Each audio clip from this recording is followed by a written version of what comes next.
All right, we're ready to take a look at what's been going on in the papers, the headlines making the rounds in the national dailies. This is freshly pressed on your Love Music, Love Live station, Smooth 98.1.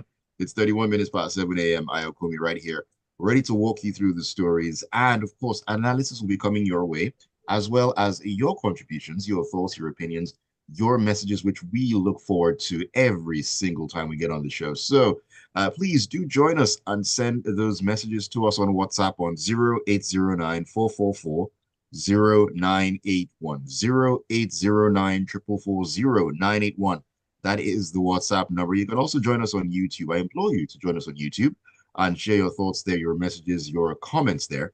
YouTube is Smooth 981 FM Lagos. Smooth 981 FM Lagos. Those are the ways that you can join us on the show this morning. Joining me to give the analysis and break it all down for us, AB Bozimo and, of course, Mr. C on a Monday morning. Good morning to you, gentlemen. Good morning, Ayo. Good morning, Mr. C, and good morning to all of the marvelous listeners out there. Great to join you again. Good morning, good morning, AB. Good morning, Lagos. All right, and AB, I will say welcome back to the land of flowing milk and honey. Yes, Amen. It's great to have you back in the same time zone at the moment. And talking about AB, Mr. C, and good morning to all of them. As I always mention, please do join us on YouTube to also take a look at AB's background. I think that's the museum in Doha, Qatar. It's a beautiful, beautiful building. And I said that very soon we'll have our own architecture like this in Nigeria, because I don't think I've seen anything like this in Nigeria. Hopefully, fingers crossed that we get to that point where we begin to see beautiful buildings like this. So if you want to see what I'm talking about, head over to YouTube and take a look. Okay, let's get into the reason that we're here. Let's start what we have come to do. As Fela said, Mr. C, let's begin our journey this morning, talking about what's been going on in the papers across Nigeria. Punch newspaper is where I begin our journey. And this story says, Northern ministers in President Bola Tinubu's cabinet have started throwing their weight behind the administration in the face of growing criticism from opposition figures.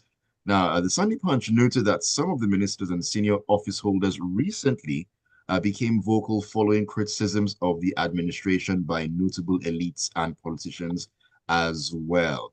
Now, as the dissenting voices became strident, credible sources said the presidency gave marching orders to political leaders, ministers, and holders of other top political appointments to move and to counter the naysayers as well. Now, we know that in any government, in any democracy, we're going to have opposition. We're going to have those who are going to criticize, who are going to be on the other side of the divide, which is a normal thing to happen. Now, it says the presidency has directed senior office holders, ministers to, go out and counter the criticism and so on and so forth. But shouldn't the countering be done with should I say, achievements and things that have actually been done to show that, okay, these things you're saying, we've done X, Y, Z, so you don't need to be saying these things as opposed to go and defend us. It's not a football game at the end of the day.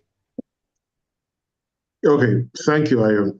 Now, there's even a challenge with the story, because the story suggests that the presidency has given the northern ministers and northern political office holders marching orders to defend the presidency in the light of the growing criticism coming from all courts in the land.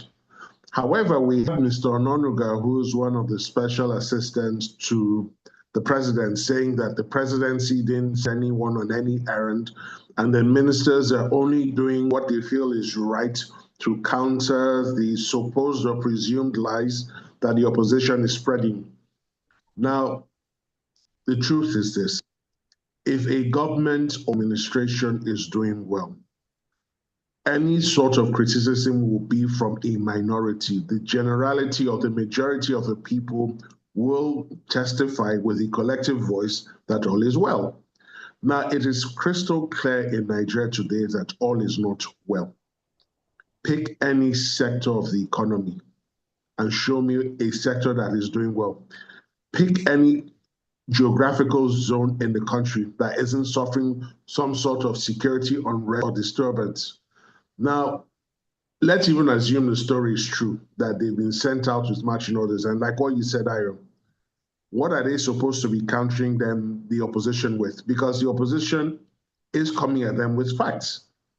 What are the facts? The economy is still not working. You still have companies pulling out. You still have a very high inflation rate.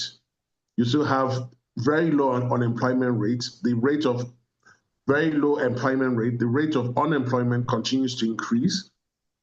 The naira against the dollar continues to swing in a volatile manner because there's no sort of certainty.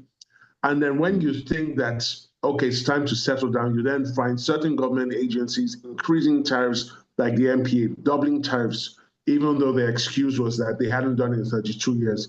If you hadn't done it in 32 years, is this the best time to do it? So I'm wondering what the northern political holders are going to be countering with, because certainly it will not be facts. This is an administration, particularly, that is not recognized or acknowledged for facts or telling the truth. So it's a big question. But beyond all of this politics stirring up. Now, it's common news to keen political watchers that in the third year of any administration, governance starts to slow down because the incumbent administration is thinking of a re-election. Where the administration is in its second term, they're probably thinking, okay, who do we hand over to? So really and truly, it's adjusting because there's a part of the APC that is thinking, okay, it's time to position ourselves in the event he doesn't get a second term, or in the event he gets a second term, who will be the next beneficiaries? Now, speaking generally, the North believes that after Mr. Tinubu's presumed second term in office, that power should return back to the North. Now, this defeats all the arguments about competence, diligence, and just being fit for the job. Now, if it's coming back to the North, what section of the North should get it? Now, we find that the Northwest and the Northeast are in competition because they're thinking, the Northeast is saying, we've never produced the president. And the Northwest is saying it's our turn. So that's an internal matter for them. But speaking broadly, there is little or nothing to identify this government with in terms of achievements or completion. Name a single project they initiated from the start and they've gotten halfway, including their famous Lagos-Calabar coastal road. So it's extremely difficult to defend them in any form or manner without making yourself look controversial, look tainted. Then we find ministers who clearly haven't been doing anything, lending their voices to this whole discussion. I didn't even know we had a functioning minister for the environment. But apparently his special assistant has joined the fray, lending his voice to this conversation. Now, if they would focus on what they're supposed to be doing and leave politics out of it, you still have the whole 30 years. We still have more than 2 years, and try to deliver something resembling good governance, then Nigeria will be a much better place. No, we keep getting distracted. We make in the minors, and it's a continuing explanation for why we find ourselves in the situation we find ourselves in. Majoring in the minor. Mr. AB, you have a thought on this particular matter?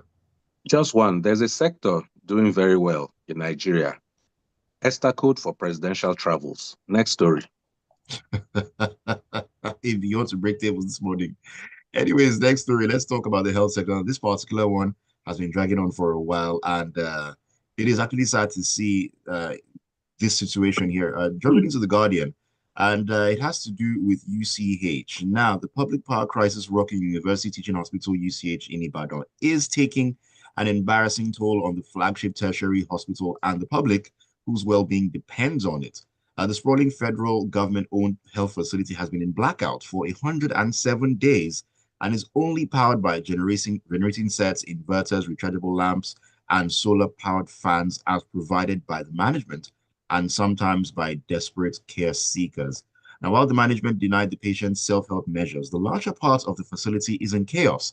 and near inhabitable for genuine care services that the flagship public facility was once known for. AB, it's been 107 days. This is a horrible situation by any stretch of the imagination. Now, we know that the issues here concern usage not being able to pay off their electricity bills and all that. But be that as it may, shouldn't this be a sector that should be at the forefront of any possible help, any possible, should I say, interventions? It is healthcare we're talking about. People's lives are at stake here. Now, the most important sentence in this story is the sprawling federal government-owned health facility. Okay, so this is not just some random, backyard little thing. UCH is a name that you can associate with Nigeria. My father was going to study medicine. He was going to attend the university there of Ibadan. So this is not little Red Riding Hood down one brook somewhere. This place has been out of power for 107 days, nearly a third of 1 year. The federal government has ministers, has commissioners, has all sorts of people who jump up and down. They escort the president onto a plane, jump into maybe the whole cabinet of it, go to the other location, they jump down first and shake his hand coming down. I've never seen such a farce, but setting that aside, this is a place that demonstrates how government has completely failed to understand the fundamental contract it has with the citizens. 495 million naira is the bill, I think, as it stands. And they said that they are being charged nearly 80 million naira a month. We built a building, which we shall talk about, for 21 billion naira for a non-homeless vice president. 21 billion with a B. 495 million should be relatively chicken feed. Let's just first talk about restoring power before we talk about actually getting the facility to be functional, because the place has been deserted both by patients and by caregivers. What would it be like if every day you go to your place of work, ready, willing, and able, and suited in your mind to do the work, and there is simply no power available to do the work? As a caregiver, you would not be encouraged to go. What is it to be a patient needing desperately to get health care, and you go to a place where they literally cannot look at you because they cannot see you? This is a federal government facility. To me, this is symptomatic, emblematic of everything that defines the failure of the current administration, and why some people think they have to jump around to try and justify their jobs and their salaries, trying to defend the indefensible. This government has come and struck off every responsibility that it's supposed to be responsible for. Do this, remove tariffs, remove subsidies, remove everything. What is the government doing except flying around the world, a few officials? Tell me, what exactly is the Nigerian government doing for the Nigerian people? I'm not saying that there's not certain people enjoying this administration. The president is, the vice president is, a number of ministers are, but the average ordinary Nigerian person is currently feeling abandoned because there seems to be no relationship anymore between them and the government. And this does not exclude the state governments. State governors spent 1 billion naira on food and a few other trivialities instead of making the life of their people better. So this is just a case in point. UCH, a place of that reputation, that trained foreigners once upon a time, that has sent so many hundreds of thousands of doctors into the world to serve Right. other parts of the world, is without light. And they have an FEC meeting every single week where they no doubt drink tea and coffee and discuss I don't know what. And you're telling me that they are on the agenda. No time has the situation at UCH come up. What an embarrassment. What a disgrace. What a disgusting and abhorrent situation we are in. I feel sorry for Nigerians who are faced with this level of government incompetence and mismanagement. I didn't stutter. Okay, so let me take John. Okay, let me quick jump in on this, right? We have a Senate Committee on Health. We have the House of Representatives Committee on Health. This matter has gone on for 107 days. Are we truly saying that both committees have not been able to intervene in this matter? We have a Minister for Health. Has he not also been able to intervene in this matter? Now, somewhere in the story, the Oyo State government says it's trying to connect the UCH to its independent power plants. For the love of everything good, will it take 150 days to have connection sorted out? Now, these are all of questions. The debt in question is less than 500 million. For the love of everything good again, how Come much on. is 500 million that the government not pay and sort this out once and for all? Because when you think about the Southwest as a region, as a zone, name a hospital that comes close in stature UCH, and I raise you none, not even the ones in Lagos. So what exactly is the focus of the administrations at federal and subnational levels? Like AB, this is truly disgraceful. It's really sad. And I wish people would wake up and do their jobs. Shola on WhatsApp says, concerning UCH, is this the state of healthcare that the Minister of Health, no, it was the Vice President actually that said that foreigners are thronging to get treatment. We know we know it's private hospitals that they're actually thronging to, not definitely not the federal owned hospitals like UCH and Co. I mean, you can't do those procedures where there's no power. It's not going to happen. Tunji says the UCH saga just proves that Nigeria is criminally misgoverned. True story right there. All right, let's get back into the stories, Mr. C. Coming back to you with this particular one. And we are heading into The Guardian, once again, where the Nigerian National Petroleum Company Limited, the NNPCL, has clarified that there was no explosion at the Warri Refining and Petrochemical Company, WRPC, in Delta State. Now, Mr. Olufemi Shonoye, the Chief Corporate Communications Officer at the NNPCL, in a statement on Friday, said that any reports suggesting otherwise were completely false. Now, he said that on January 25, 2025, operations at WRPC Area 1 were intentionally curtailed to carry out necessary intervention works on select equipment, including field instruments that were impacting sustainable and steady operations. Mr. C, take it from here. Okay, so the last statement you read is completely devoid of any sensible meaning. Intentionally curtailed to carry out necessary intervention works. What in the name of heaven does that nonsense mean? This is a refinery that was shut down for a long period of time. It was later opened, according to the owners, sometime in November, December last year. And less than 35 days after its presumed resumption of operations, it's shut down again. What exactly is going on there? You can't be telling us that you are carrying out critical or routine maintenance less than 35 days after a major overhaul was done. Think about it. We all have cars. Imagine giving your car to an auto engineer or a mechanic. You've paid him huge sums of money and he's had the car for like 2 months. Then less than a month after you've collected the car back, it has major issues again. And then he tells you, I'm going to carry out further maintenance. Which sensible Nigerian will accept that story?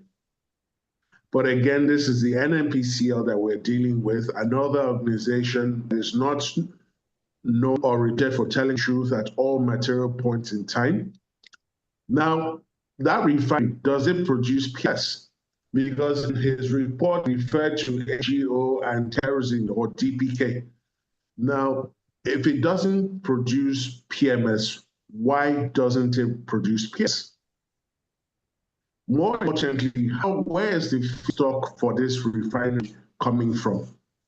Because it's okay to tell us that trucks are pulling up, they're loading diesel. They're loading diesel from a diesel produced where? So with the NNPC, the more you look, the less you see. Now, he could even state how this called routine or maintenance will last. Mm. That again is a sign of faith because you should have an idea. People carrying out maintenance can be working ad infinitum. They must have a projected timeline to end the repairs and leave the premises. So it's really sad that I hear. It's really sad that we still get the full details when we should. And it continues to paint us in a very negative light in the eyes of the so-called dream or mythical foreign investors we continue to expect as government officials at national and subnational levels will have the people believe. But again, sadly, this is like the theater of the absurd. The theater of the absurd. Let me take a couple of messages real quick before we get back into the next story here, AB. Tony from Marine Beach says, thinking that our politicians truly place the well-being of Nigerians or care about them is the height of self-deceit until we have leaders who will decide to get themselves and family members treated here in Nigeria and not jump out with little headaches. Our health sector is never going to get better. Thronging indeed. In one breath, they say one thing, but their actions prove the opposite. Dami says the P in that dash dash dash stands for propaganda. So no surprises there. I didn't call any party or all the major parties even even have P. So take your pick of all the parties is what he is saying right here. Ibrahim Zakari says it's no longer news that most Nigerians are living in multidimensional poverty. I just got back from Abuja by road. These roads are death traps. That's well known. There are power outages in Abuja and not the usual street lights that make Abuja the glamour city. Even the blind man now knows that things are not working. Consequently, Nigerians are fed up. Public relations can't solve this misgovernance. All right, back into the stories here. AB, let's continue this journey before we run out of time. You know how it is when we get all excited and everything, it just flies by. How, I still can't explain up until this day. All right, let's get into the Vanguard. The Manufacturers Association of Nigeria, that's MAN, has criticized the proposed 15% increase in port charges by the Nigeria Ports Authority, the NPA, warning that the move will worsen the challenges faced by the manufacturing sector. Now, the NPA recently announced that it had secured approval for the tariff hike to enhance the competitiveness of the nation's ports. In a statement yesterday, MAN's Director General Shegun Ajayi Kadir expressed concern over the potential negative impact of the increase. Now, he highlighted that the hike would result in higher production costs, increased inflationary pressures, and reduced competitiveness of locally manufactured goods. We already have issues in our manufacturing sector, and MAN are coming out to say, this thing you're doing, it's going to cause more problems down the road. It's obvious that they are borrowing a leaf from the president's day one speech. No more this, no more that. I asked the same question. So since they have removed every form of responsibility from themselves as a government, what is the government actually responsible for? Everything, every single thing has skyrocketed. MPA now, or the MPA now wants to put an increase. I am not saying that there isn't cause with the removal of the currency having collapsed the way it has collapsed. Many things have cost more, but there has to be a connection between what people are paying and the kind of service they're able to get. On what level do we measure the current performance of our ports? By what metric do we measure it? So that we can begin to connect what is charged with what services you're getting. I had an experience with Nigerian ports many years ago. It was dramatic. It was revolting. I was trying to import personal effects, and it was a disaster. And if my memory serves me right, I would hate to pay more for what I experienced then. We are talking of modernizing.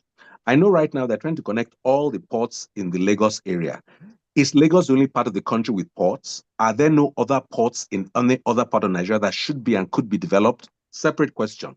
So you're trying to raise, can you show us the current services you are giving? Can you relate what is being paid? And then against that benchmark, what you intend to charge and how you intend to improve? If you don't do that, you cannot connect me as a potential user with any justification for raising your prices. So this just seems to be this same thing of, you know what, we just need more money. We need to raise more revenue. Revenue to do what? To pay more, emoluments to workers? Are people actually being served? A country like Singapore, which is maybe not the size of Ojo Elegba, lives just off its ports. It is a multi-billion-dollar port nation. We have this beautiful coastline across part of West Africa. We have refused to maximize it. I don't know whether it's political or just wickedness. Warri, Coco, Saple have ports. Rivers has two. Some in Akwa Ibom, some in Cross River, and we choose to leave those ones to just rot. We keep doing more. Is there, I ask again, so that people didn't mistake, is there a deliberate political strategy to strangulate every other part of Nigeria except the Lagos area? Why? And why should that not be part of the conversation they're having at the FEC meeting that they drink tea every day? I'm just asking, what does MPA want to do with the extra money? Who is being served by the money? Again, I'm not saying you cannot make the justification for it, but do make the justification. Don't just, announce it and then have people like the Manufacturers Association raising warnings. I think they are stakeholders. We're all stakeholders who should have been consulted and brought into the picture. Indeed, AB. Okay, Okay, Mr. so C. let me just add very quickly, 10 seconds. This increase by the MPA will further increase the prices of goods that are being brought into Nigeria, goods that are not manufactured in Nigeria, and it will further worsen the cost of living crisis we're currently going through. But kudos to the government again. It shows that there's no clear connection or central working plan between the government, its various ministries, departments, and agencies. Truly, we're in the era of renewed hope. Next story. All right, Mr. C, we need to run through this one really quickly. AB alluded to this earlier on. It's coming out of the Daily Trust. Now, nearly 1 year after its completion, Vice President Kashim Shettima is yet to move into the new official residence built for the #2 citizens. Now, the official residence, said to have been built at the cost of about 15 billion naira, was commissioned by President Tinubu. When did they drop the costs? It was 21 billion announced before. So presumably right now, he is a homeless vice president. Please go on, Mr. C. The building was handed over to the presidency by the FCTA.